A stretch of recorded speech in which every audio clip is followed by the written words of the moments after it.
하나님 감사합니다. 오늘 하나님께서 우리에게 주시는 말씀은 창세기 32장 24절에서 30절까지 말씀입니다. 우리 한 절씩 교독한 후에 30절 말씀을 함께 읽겠습니다. 24절에서 30절 말씀입니다. 야곱은 홀로 남았더니 어떤 사람이 날이 새도록 야곱과 씨름하다가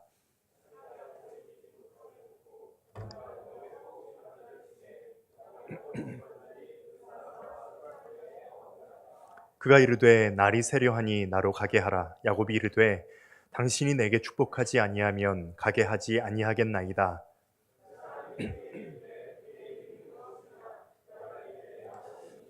그가 이르되 내 이름을 다시는 야곱이라 부를 것이 아니요 이스라엘이라 부를 것이니 이는 내가 하나님과 및 사람들과 겨루어 이겼음이니라.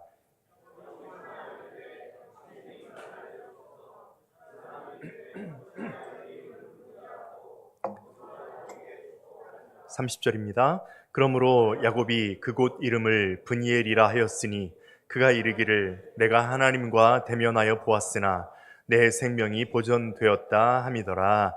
아멘. 군대를 제대하고 제가 섬기던 모 교회에서 고등부 총무교사로 사역하던 때가 있었습니다.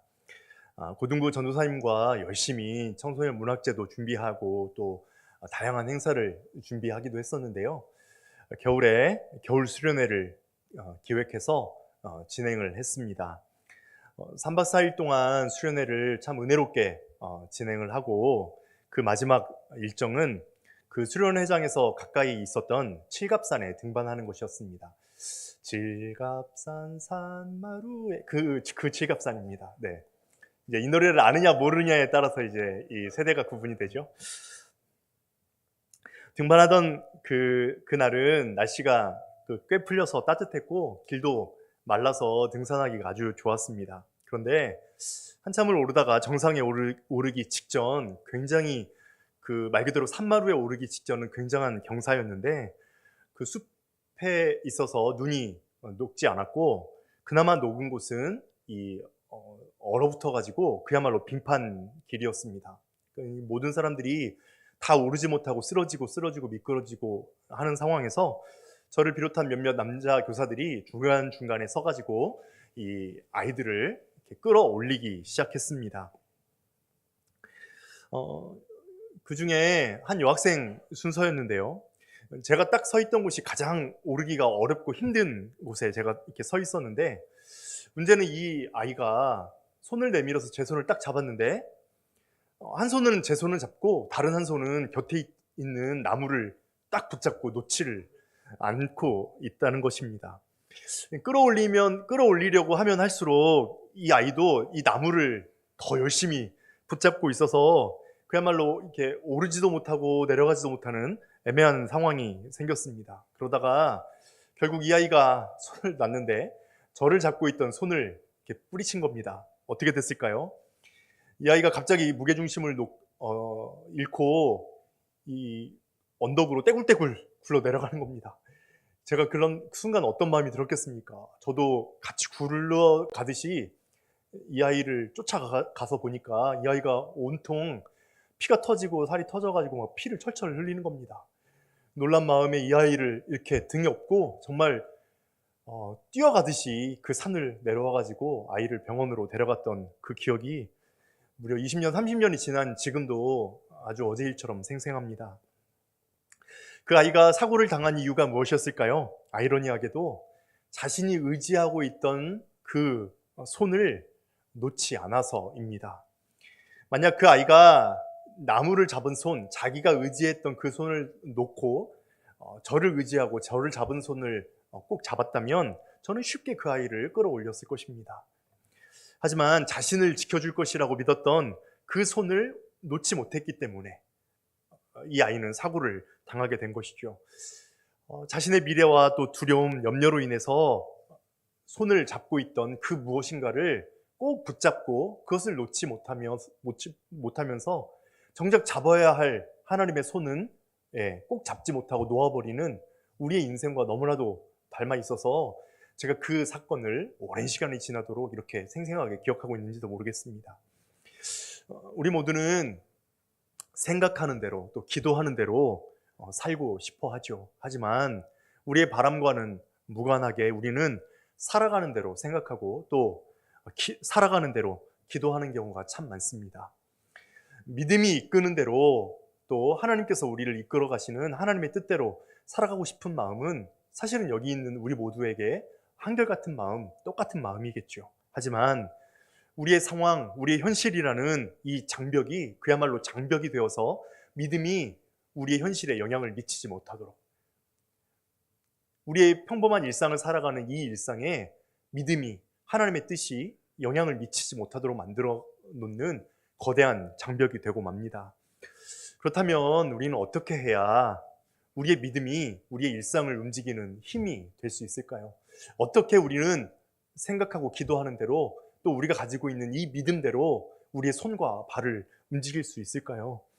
어떻게 해야 우리는 하나님이 우리와 함께 하신다는 것을 우리가 실감나게 경험하고, 그래서 그 결과로 우리의 삶이 하나님을 비추는 거울이 되고 하나님을 비추어내는 화면이 될 수 있을까요?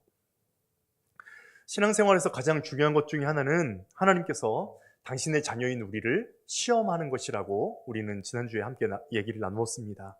하나님께서는 시험을 통해, 그리고 대부분은 시련, 고통, 또 절망이라는 양상을 통해 우리에게 찾아오는 이 시험을 통해서 우리가 가지고 있는 믿음의 본질, 믿음의 진면목, 참 모습을 밝혀내기를 원하십니다.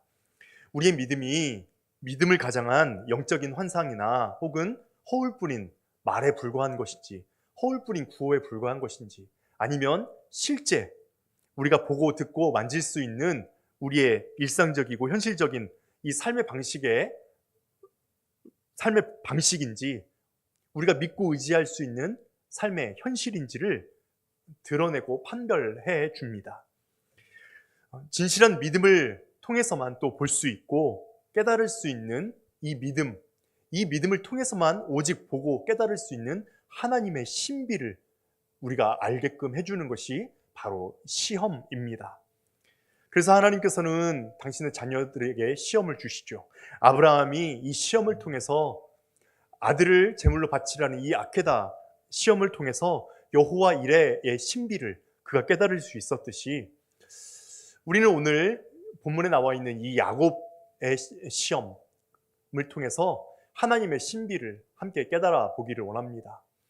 왜 하나님께서는 야곱의 시험을 주셨는지, 야곱이 겪은 그 시험을 통해서 하나님이 의도하신 하나님의 목적은 무엇이었고, 또 이 시험을 통해서 야곱이 발견한 하나님의 신비는 무엇인지를 함께 묵상해 보고자 합니다. 사실 믿음의 계보라 일컬어지는 아브라함의 하나님, 이삭의 하나님, 야곱의 하나님, 요셉의 하나님이라는 이 족보에서 야곱은 참 이해하기 힘든 사람입니다. 성경에서는 야곱을 조용한 집사람이라고 표현해서 그가 실제로는 굉장히 부드럽고 또 온화한 사람이라고 오해하기가 쉽습니다만, 사실 야곱은 자신의 신념과 또 자신의 목표를 이루기 위해서는 물불을 가리지 않고 뛰어드는 호전적이고 도전적인 사람이었습니다. 야곱은 어머니 리브가 뱃속에서부터 쌍둥이 형 에서와 서로 먼저 태어나려고 싸웠다라고 그렇게 성경은 표현하고 있는데요. 안타깝게도 야곱이 간발의 차로 동생으로 태어났습니다. 장자의 명분, 장자의 특권은 크게 두 가지였는데요. 첫 번째는 상속권입니다. 장자는 다른 아들들보다 최소한 2배가 넘는 재산을 상속받을 수 있는 특권을 가지고 있었습니다. 그리고 두 번째 특권은 사실 이보다 더 본질적인 그 축복권이라고 할 수 있는데요. 그 가정, 그러니까 그 전통을 이어가는 그 가정과 가문의 언약을 상속할 수 있는 축복권을 가지고 있었습니다.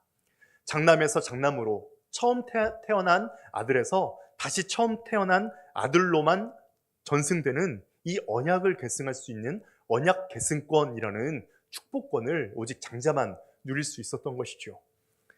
쌍둥이지만 장자가 아니라는 이유로 이 복을 누릴 수 없었던 것에 대한 이 열등감, 그리고 아버지를 비롯한 모든 친척들의 시선이 오직 장남인 형 에서에게만 집중되는 그 편애에 대해서 분노하고 또 상처 입었던, 그렇게 불완전하게 유년기와 청소년기 또 청년기를 보낸 야곱이 타인을 받아들일 만한 삶의 여유를, 삶의 울타리를 가질 수 없었던 것은 어쩌면 너무나도 당연한 결과였다고 할 수 있습니다. 실제로 야곱의 인생을 보면 그는 늘 주변 사람들과 싸우고 또 다투는 싸움꾼이었습니다. 그의 인생에서는 다툼과 갈등이 끊이지 않았습니다. 형과 싸운 후 도망치고 또 아버지와 갈등을 겪고 또 하란 우물가의 목자들과도 싸웠습니다. 이 물이 귀한 사막에서는 그 물이 증발되지 않도록, 물이 메마르지 않도록 돌을 그 우물에 이렇게 얹어 놓습니다. 그래서 양을 치던 목자들이 해가 질 때 다 모였을 때만 하루에 한 번 그 우물을 열어서 양에게 물을 주는 그런 전통을 가지고 있었습니다. 그런데 야곱은 생전 처음 가보는 그 하란 땅에서 자기가 눈에 꽂힌 그 여인 라헬의 양무리가 오자 대낮인데도 불구하고 우물물을 열어서 라헬의 양들에게 물을 마시게 합니다.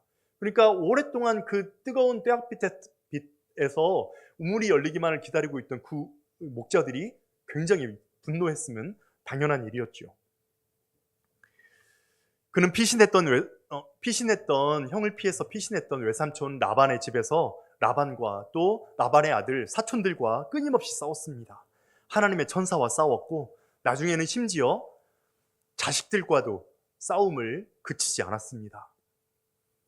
게다가 야곱은 얻고 싶은 것을 얻을 수 없었다, 자신이 가지고 싶은 것을 가질 수 없었다는 그 상실감에 메말랐고 목마른 사람이었죠. 그래서 그 야곱은 소유의 욕망에 취약한 사람이 되었습니다. 그래서 소유욕을 충족하기 위해서는 물불을, 수단과 방법을 가리지 않는 사람이 되었죠. 이렇게 위태했던 야곱과 또 그 가정의 문제는 마침내 팥죽 사건이라고 일컬어지는 그 사건을 통해서 터지고 맙니다. 쌍둥이 형제 에서와 야곱이 40살이 되었을 때 형 에서는 이방 해쪽 속 여인들 2명을 아내로 얻어서 결혼을 했습니다. 그리고 얼마나 시간이 지났을지 모르는 그 시간에 집에서 조용하게 노총각으로 지내던 이 야곱이 평소처럼 부모와 형수들을 위해서 아마도 토마토 파스타라고 혹은 토마토 스튜라고 여겨지는 그 음식을 하고 있었던 모양입니다. 그런데 들에 나가 사냥을 하던 형이 돌아와서 배고파 죽겠으니 얼른 그 음식 한 그릇 먹자고 그렇게 제안을 하죠. 이때 아마 농담 반 진담 반으로 이 에서와 야곱 사이에는 대화가 오갔을 것입니다. 야, 그거 나 먼저 한 그릇 먹자. 안 돼. 야, 그러지 말고 한 그릇 먹자. 배고파 죽겠다. 아, 그러면 우리 한번 거래를 할까? 네가 가지고 있는 장자권을 나한테 팔아. 그럼 내가 이 음식을 줄게. 야, 그래. 그까짓 거 뭐라고 너 가져버려. 그래서 팥죽을 한 그릇 얻어 먹었을 것입니다. 그리고 이 사건은 에서에게는 까맣게 잊혀졌을, 그러나 야곱에게는 마음속에 굉장히 깊이 각인되었을 사건이 되었겠죠. 그리고 나서 어느 정도 시간이 지났는지 모르겠습니다. 성경을 구체적으로 일일이 따져보면 이 장자권을 위해서 야곱이 형과 부모를 속인 사건이 그가 77세 정도였다라고 그렇게 이야기를 하는데요. 어쨌든 40세에서 77세 사이의 어느 날이었을지 모릅니다. 이제 이삭이 눈이 어두워서 자기가 언제 하나님께 불림받을지 모르니 이제 장자에게 이 장자 언약의 계승권을 위해서 축복하겠다고 이야기를 합니다. 그래서 들에 나가 맛있는 음식을 좀 해다 다오라고 그렇게 부탁하죠. 그런데 이 사실을 알게 된 어머니와 이 아들이 공모하여 사기 행각을 펼칩니다. 에서를 들러 보낸 후에 야곱은 어머니가 입혀준 형 에서의 양가죽 옷을 입고 눈이 어두워진 아버지를 속이게 되죠. 그리고 장자 계승권, 언약 계승권을 가로채는 사기를 펼치게 됩니다.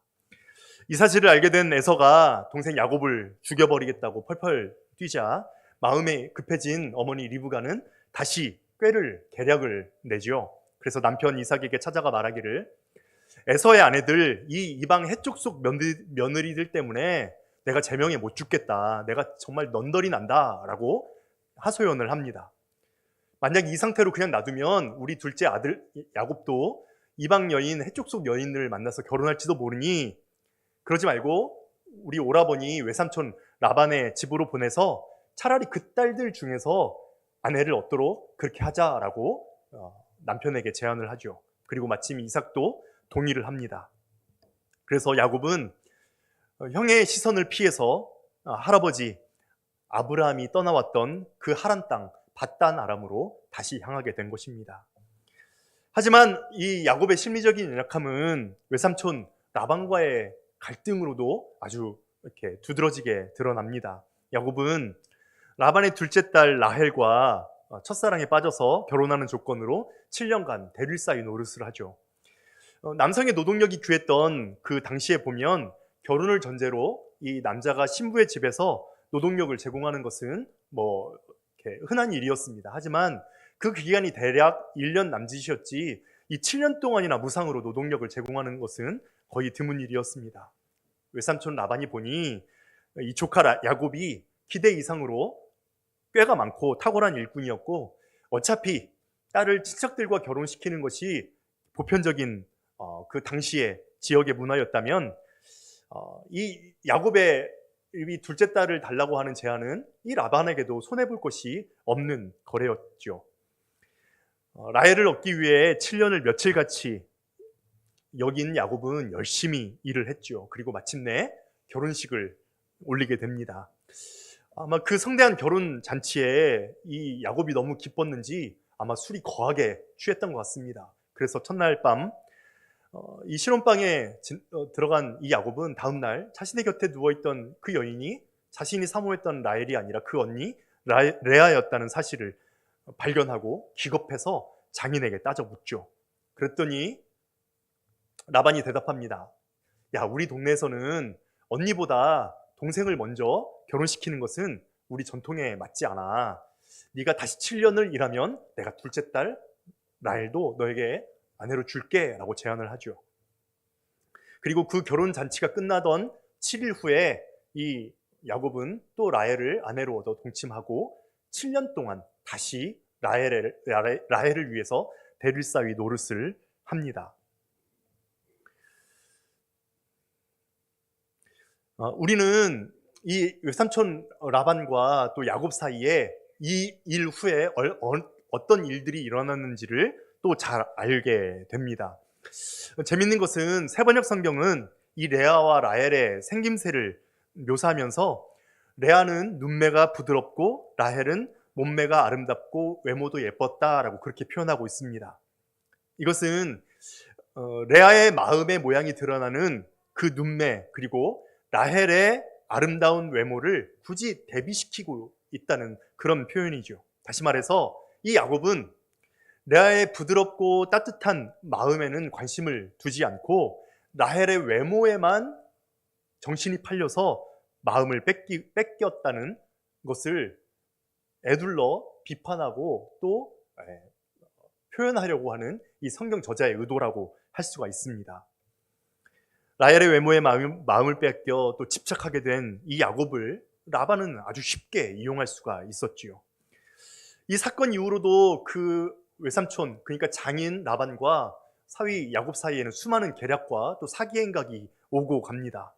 야곱은 라헬을 아내로 얻은 후에 7년간 일하는 동안에도 그 외삼촌 라반이 10번이나 야곱의 보수를 속이는 것을 감수해야 했습니다. 그리고 이에 복수하듯이 야곱도 삼촌의 재산을 가로채기 위해서 수많은 꾀와 또 부정한 방법으로 소위 사기를 쳐서 이 외삼촌 장인의 재산을 가로채게 되죠. 여러분, 야곱은 우울한 사람이었습니다. 열등감에 사로잡힌 사람이었습니다. 그 우울감과 열등감이 여러분 삶의 어떤 모습으로 나타나는지 여러분은 잘 아시죠? 이 우울감과 낮은 자존감에 시달리고 있는 사람은 다른 사람들이 자신을 존중하지 못한다, 자신을 사랑해주지 않는다라는 그 증거를 끊임없이 찾으려고 합니다. 내가 다른 사람에게 사랑을 받지 못하는 것은 이런 이유 때문이야. 다른 사람이 나를 사랑하지 못하는 이유는 이런 이유 때문이야 라고 굳이 애써 찾지 않아도 되는, 아니 그게 진짜 사실이 아닌 그런 내용에도 집착하고 천착해서 왜 다른 사람이 자신을 사랑하지 못하도록 만드는지, 왜 다른 사람이 자신을 존중하지 않는지 그 이유를 계속 찾으려고 하죠. 이렇게 야곱은 우울감과 낮은 자존감과 분노로 인해서 자신이 원하는 것이라면 그것이 재물이든 사람이든 소유하기 위해서 눈이 멀어서 수단과 방법을 가리지 않았고, 그로 인해서 자기 자신뿐 아니라 주변에 있는 수많은 사람들의 삶도 파멸로, 다툼과 갈등과 분열로 이끌어내는 불행한 삶을 살 수밖에 없었습니다. 그런데 왜 이런 사람을 하나님께서는 믿음의 조상이라고 칭하셔서 지금도 여전히 아브라함, 이삭과 함께 야곱의 하나님을 부르게 하신 것일까요? 왜 하나님은 야곱을 믿음의 사람이라고 선언하시면서 당신을 야곱의 하나님, 나는 야곱의 하나님이다 라고 그렇게 부르도록 만들어 주셨을까요? 야곱의 파란만장한 인생은 크게 세 부분으로 나눌 수 있을 것입니다. 첫 번째는 이 쌍둥이형 에서의 장자권을 가로채고 그를 피해 하란으로 피신하기까지 고향에서 보내던 시간이고요. 두 번째는 형의 시선을 피해서 피신했던 외삼촌 장인의 라반의 집에서 종처럼 머물면서 아내와 11명의 자식을 얻게 된 20년의 시간입니다. 그리고 마지막으로 다시 고향으로 돌아온 이 야곱이 형과 화해하고 살다가 나중에 아들 요셉을 잃고 되찾은 후에 애굽으로 이민해서 거기에서 죽기까지의 시간들이죠. 그런데 그야말로 파란만장하고 다사다난했던 이 야곱의 인생에, 굴곡진 인생에서 두 번의 하나님과의 큰 만남이 있었다는 겁니다. 그리고 참으로 흥미롭게도 이 두 번의 하나님과의 만남은 이 세 장면, 그의 인생이 크게 변화되는 그 장면 사이에 삽입되고 있다는 것이죠. 야곱이 형을 피해서 고향을 등지고 산촌 집으로 가던 길, 자신의 욕심과 그 이기심으로 말미암아 인생이 꼬이게 된 그 시점에 그는 하나님께서 환상을 보여주시는 그 경험을 하게 됩니다. 자신이 베고 있던 그 돌을 중심으로 하늘로 이어진 사다리가 연결되고 거기에 수많은 천사들이 오르락 내리락 하면서 천사들을 통해 하나님의 음성을 듣게 되죠. 내가 너에게 너의 할아버지, 너의 아버지에게 한 그 약속을 반드시 성취하도록 하겠다. 너를 통해서 큰 민족을 이루고 내가 너가 어디로 가든지 어떤 상황에 있든지 너를 지켜보겠다라는 그 약속을 다시 한번 상기시켜 줍니다. 그래서 내가 하나님과 동행하고 있었으나 하나님을 알지 못했구나라는 고백을 하면서 그곳을 베트엘, 하나님의 집, 하나님의 문이라는 베델로 이름을 짓지요. 장자만 얻을 수 있었던 그 언약 계승권의 권리를 비록 속임수를 통해서, 사기의 행각을 통해서 얻어낸 것이지만 하나님은 여전히 그 효력을 인정해 주시면서 그를 떠나지 않고 늘 함께 하겠다고 약속해 주셨으니 이 베델의 환상은, 베델 사건은 야곱이 하나님을 그야말로 인격적으로 만나고 하나님을 인격적으로 경험한 인생의 전환점이 되었던 것은, 아니 인생의 전환점이 되어야 했던 것은 아주 자명하고 분명한 일이었습니다. 하지만 안타깝게도 그는 그 베델의 경험을 그야말로 까맣게 잊고 여전히 그가 살아왔던 방식대로 여전히 불행한 인생을 계속하죠. 야곱이 하나님을 두 번째로 만났던 그 사건은 그가 하란에서의 그 종처럼 여겨지던 20년의 시간을 지내고 4명의 아내와 또 10명의 아들들, 그리고 비록 사기행각을 펼쳐서 빼앗은 것이긴 하지만 많은 재산을 가지고 다시 고향으로 돌아오던 그 길, 그 광야 안에서 다시 일어나게 되었습니다. 두 번째 하나님을 만나고 하나님을 경험했던 그곳은 브니엘이었습니다. 어둡고 캄캄한 그 사막의 밤에서 야곱은 두려움과 근심에 잠을 이루지 못했을 테죠. 어머니 리브가는 형 에서의 분노가 풀리면 내가 사람을 보내 너가 다시 고향으로 돌아올 수 있도록 하겠다라고 그렇게 약속했지만 20년이 지나는 세월 동안 고향에서 자신을 다시 돌아오도록 만드는 정갈은 오지 않았습니다. 야곱에게는 여전히 형 에서의 분노가 풀리지 않았다는 그 사실을 입증하는 일이었죠. 그러므로 라반을 피해서 도망가듯이 다시 어쩔 수 없이 집으로 돌아오는 그 여정에서 선발대를 통해서 형의 기분을 풀어내고자 많은 선물과 재산을 선발대를 통해 보내는데, 그 선발대가 다시 돌아와 자신에게 주는 메시지가 무엇입니까? 형이 400명의 부하와 함께 지금 야곱에게 찾아오고 있다는 이야기였습니다. 물불을 가리지 않고 본인이 원하는 것, 자신이 소유하고 싶은 것은 그야말로 수단과 방법을 가리지 않는 이 야곱이었지만, 형 에서 앞에서는 여전히 마음이 짓눌릴 수밖에 없었습니다. 왜냐하면 이 형 에서는 야곱에게는 모든 상처의 근원이었고 이 낮은 자존감의 원천이었으며, 그리고 스스로 해결할 수 없는 그야말로 아킬레스건이었기 때문이죠. 야곱은 지금 형이 자신을 찾아온다, 그것도 400명이나 이끌고 찾아온다는 그 소식 앞에서 두렵고 떨리는 마음을 감출 수 없었을 것입니다. 그래서 지금 선택의 기로에서 야곱은 고민하고 갈등하죠. 이 두려움과 근심을 감당할 수 없어 고향으로 돌아가는 것도, 부모를 만나기 위해 형에게 찾아가는 것도, 형과 화해하는 것도 포기하고 다시 지금까지 그래왔듯 도망가고 피신하고 떠나는 삶을 살 것인지, 아니면 그 옛날 20년 전 자신을 찾아와 주셨던 그 하나님께서 약속하신 그 약속을 신뢰하고 집으로 돌아갈 것인지, 형의 얼굴을 대면할 것인지. 그래서 이 광야에서의 형을 만나기 하룻밤 전 이 야곱의 고민은 형의 분노와 복수를 어떻게 극복할 수 있을 것인가라는 현실의 문제 앞에서, 내가 너를 지킬 테니 네가 어떤 형편, 어떤 상황에 있더라도 나는 너를 지키고 떠나지 않을 테니 나의 약속을 믿고 나의 약속을 따라라 라고 말하는 그 하나님의 약속을 믿을 것인지에 대한 갈등의 문제였습니다. 보이는 위태로운 삶에 타협할 것인가, 아니면 보이지 않는 하나님의 약속을 믿고 한 걸음을 내밀 것인가. 좌절과 절망과 고통 속에 있는 이 현실의 한가운데서 내가 잡은 손, 이것 놓치면 삶이 파멸될 것 같은 그 잡은 손을 꼭 잡고 있어야 할 것인가, 아니면 하나님께서 내민 손, 내가 언젠지 모르게 내밀었던 그 희미한 기억들을 의지하고 여전히 하나님의 약속을 잡은, 하나님의 손을 잡은 그 손을 붙잡을 것인가. 내가 맞잡은 손, 나를 의지하는 그 손과 내가 의지해야 하는 그 손을 꼭 붙잡은 채 나는 도대체 어떤 손을 놓아야 할 것인가 라는 고민, 그 고민이 그날 밤 그 광야에서, 그 브니엘에서 고민했던 야곱의 고민이었던 것이죠. 사실 이 두 가지 문제는 한 가지로 연결되어 있습니다. 야곱이 하나님의 약속을 기억하고 20년 전 자신에게 찾아왔던 하나님의 약속을 신뢰한다면 형과의 문제는 자연스럽게 해결될 것으로 믿고 확신했어야 했습니다.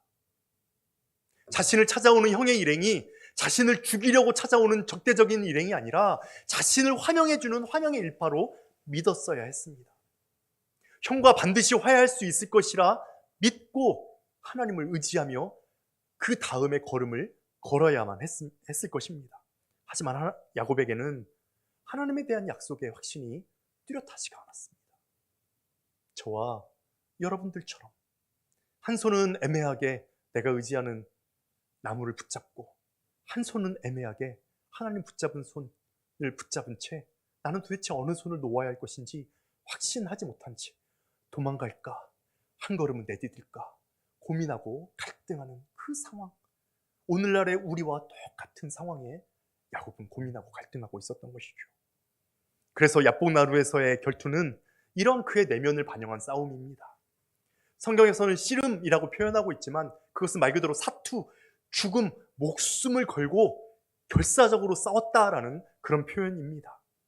마음과 육신의 싸움, 보이는 세계와 보이지 않는 세계의 싸움, 보이는 것을 믿고 따를 것인지 보이지 않는 것을 신뢰할 것인지에 대한 싸움이 그날 밤 브니엘에서의 결투인 것이죠.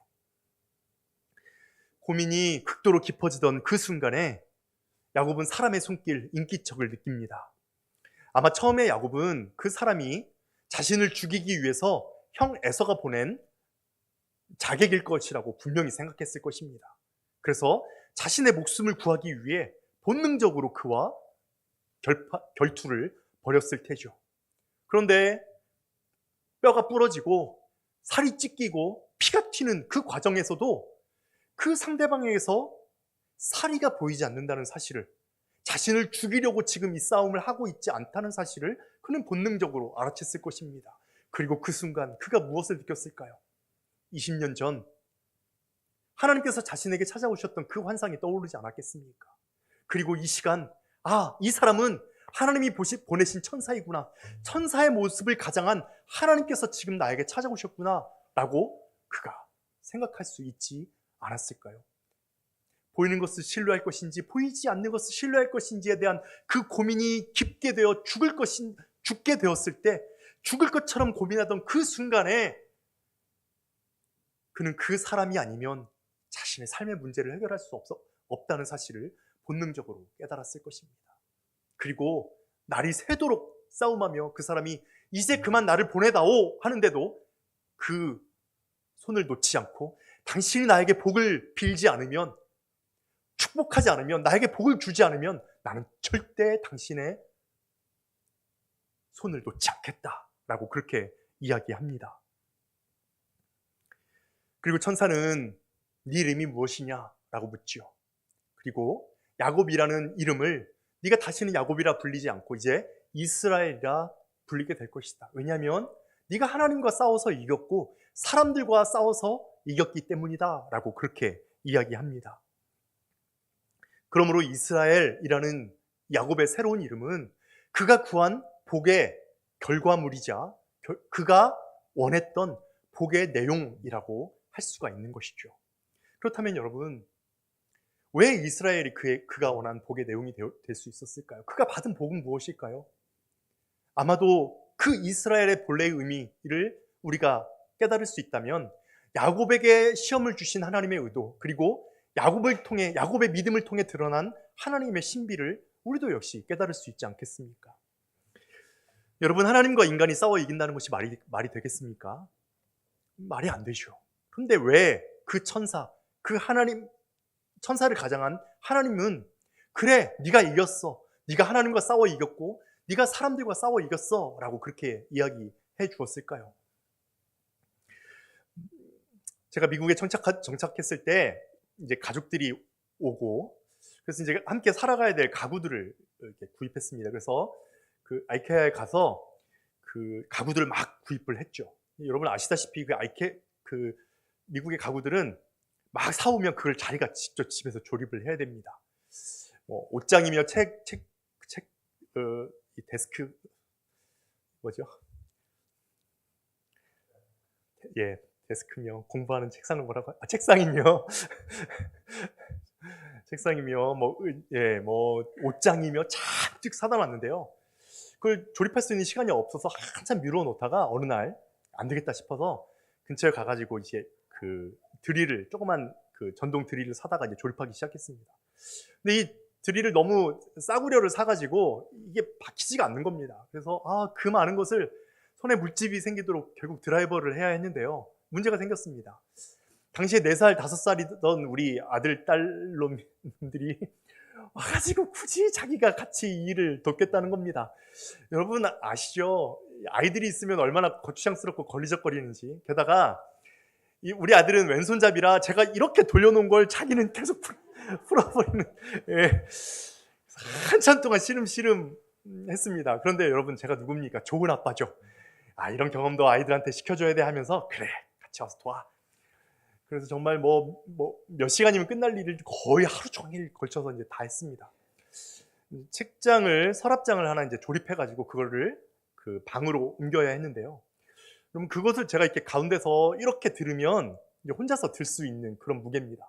근데 우리 아들, 딸내미들이 또 아빠 자기가 돕겠다고 굳이 나서는 겁니다. 여러분 생각해 보십시오. 제가 이쪽 한 곳에서 모퉁이에서 이걸 들으면 같은 힘으로 저쪽에서 들어줘야 되지 않습니까?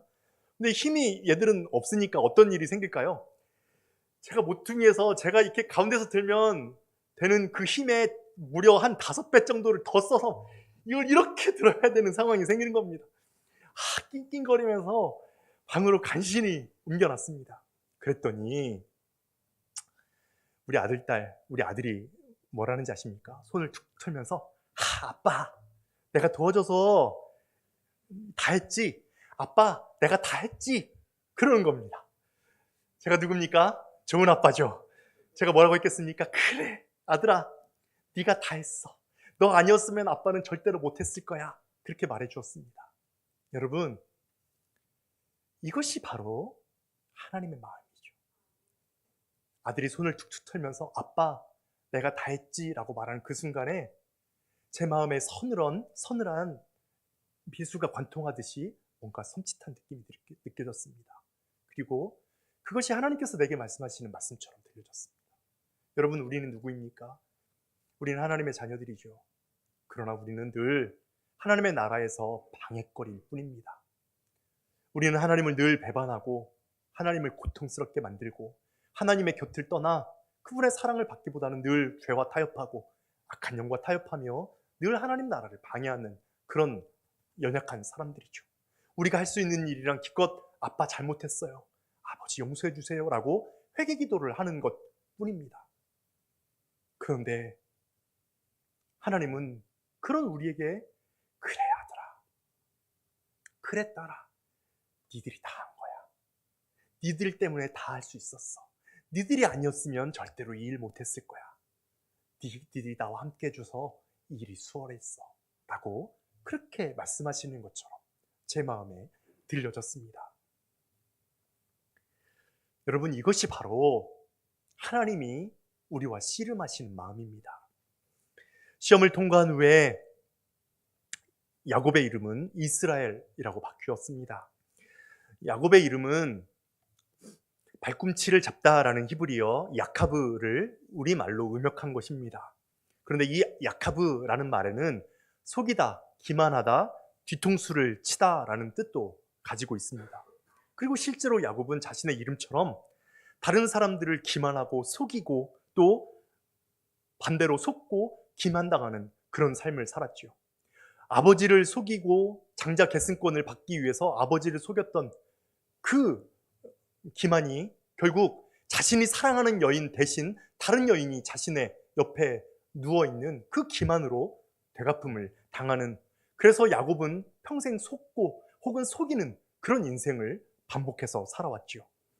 하지만 그가 하나님의 약속을 신뢰하는 이 깊은 싸움과 하나님과 이 싸움이라는 이 시험에서 통과한 후에 그는 하나님과 겨루어 이긴 자, 그리고 사람들과 겨루어 이긴 자라는 의미의 이스라엘이라는 이름을 갖게 됩니다. 이스라엘의 본래적인 뜻은 하나님이 다스리다, 하나님이 그를 위해 싸우다, 하나님이 그를 지켜주시다라는 의미를 가지고 있습니다.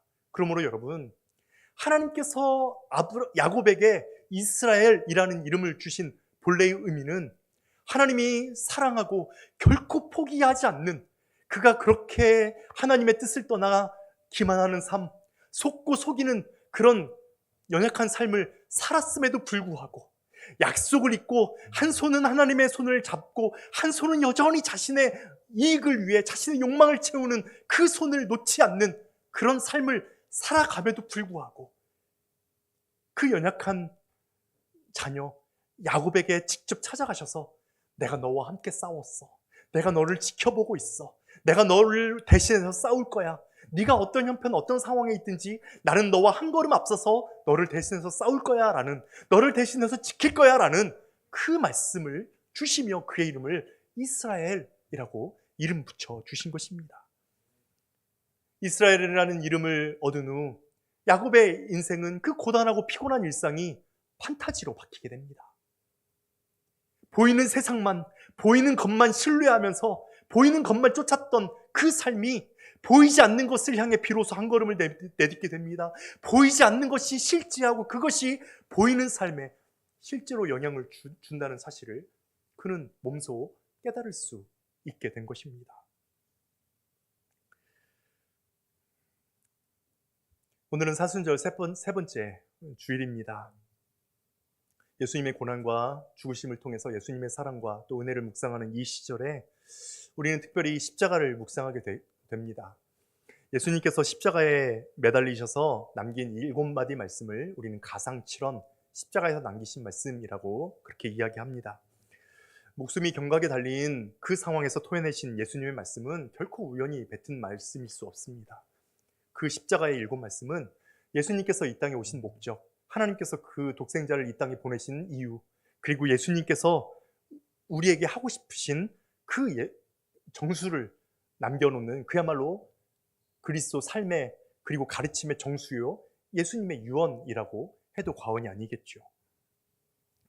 예수님께서 십자가에 못 박힌 시간은 로마 시간으로 3시, 우리 시간으로는 오전 9시입니다.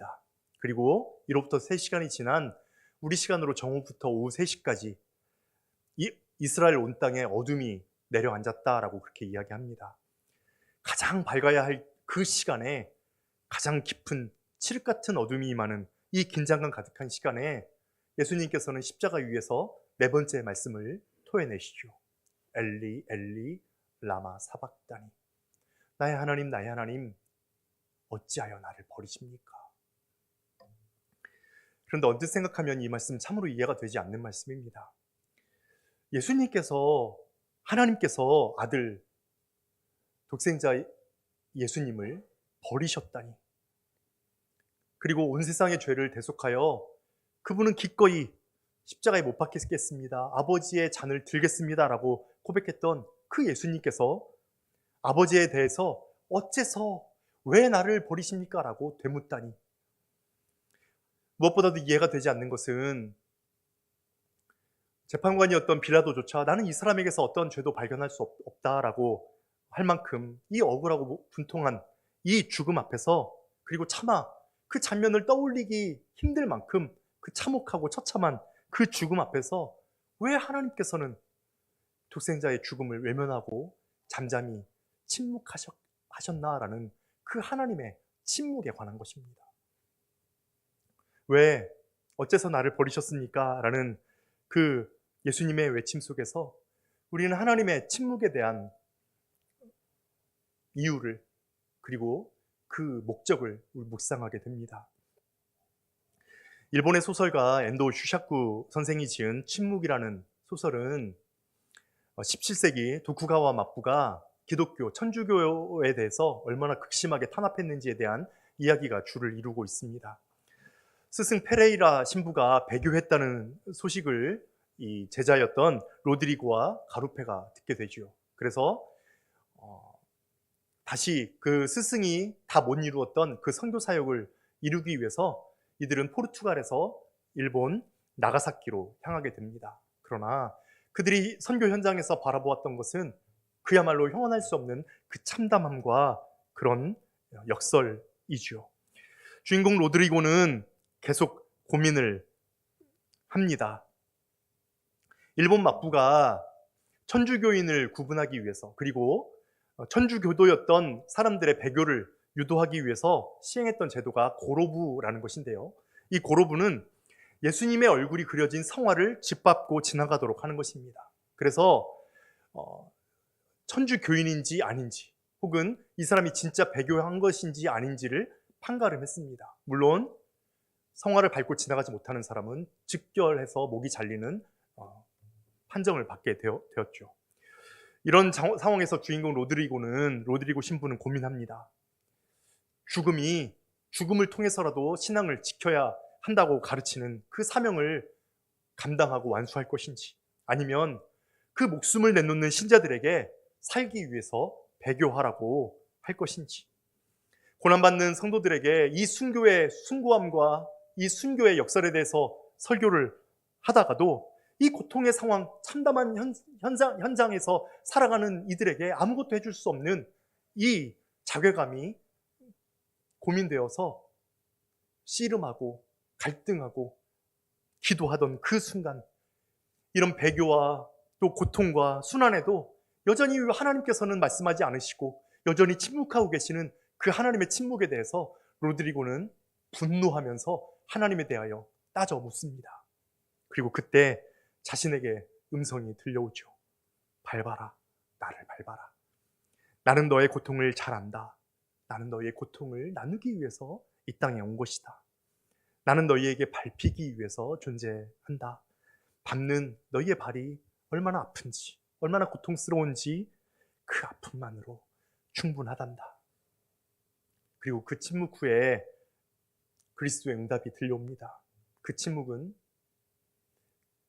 침묵이 아니라 실제로는 하나님의 동행이었고 우리의 고통을 처음부터 끝까지 알고 계셨던 하나님이 친히 우리와 함께 더불어 고통을 당한 것이라고. 내가 너희들의 슬픔을, 고통을, 아픔을 알고 있으니 나를 위해 그렇게 아파했던 너희의 고통을 알고 있으니 그걸로 족한 것이라고. 마침내 로드리고는 이렇게 고백하며 기도하죠. 주님, 나는 평생 당신의 침묵을 원망하며 하나님의 침묵에 대항하여 싸웠습니다. 하지만 당신은 바로 이 날을 위해서, 이 순간을 위해서 침묵하고 계셨군요. 나는 이제서야 침묵 속에서 말씀하시는 당신의 생생한 목소리를 듣게 되었습니다. 하나님은 침묵 속에서 강렬하게 말씀하십니다. 나의 침묵은 너를 대신해서 받는 고통이라고. 우리가 하나님을 잡은 손과 우리 자신을 붙잡은 손에서 무슨 손을 놓아야 할지, 누구를 의지해야 할지 씨름하는 동안 하나님도 여전히 우리를 위한 씨름을 계속하고 계십니다. 하나님은 우리의 믿음이 우리의 일상을 움직이는 손이 되기를 원하십니다. 이것이 바로 하나님께서 야곱에게 시험을 주신 이유, 야곱을 이 시험을 통해서 비로소 하나님을 새롭게 만나고 이스라엘로 변화된 이 야곱이 이스라엘이라는 그가 만난 하나님, 그가 가지고 확인한 믿음을 통해서 비로소 언제 어떤 상황이든 자신을 떠나지 않겠노라는 하나님의 신비, 하나님은 우리를 대신하여 여전히 고통당하고 계시다는 하나님의 신비, 우리를 앞서 나가서 우리와 함께 싸우고 계시다는 하나님의 신비, 보이는 세상을 신뢰하는 그 손을 놓는 그 순간에 보이지 않는 손을 내밀어 우리를 강력하게 하지만 해피엔딩으로 이끌어 가시겠다는 그분의 신비를 깨닫도록 하시기 위함이었음을 우리도 역시 함께 묵상하게 됩니다. 기도합시다.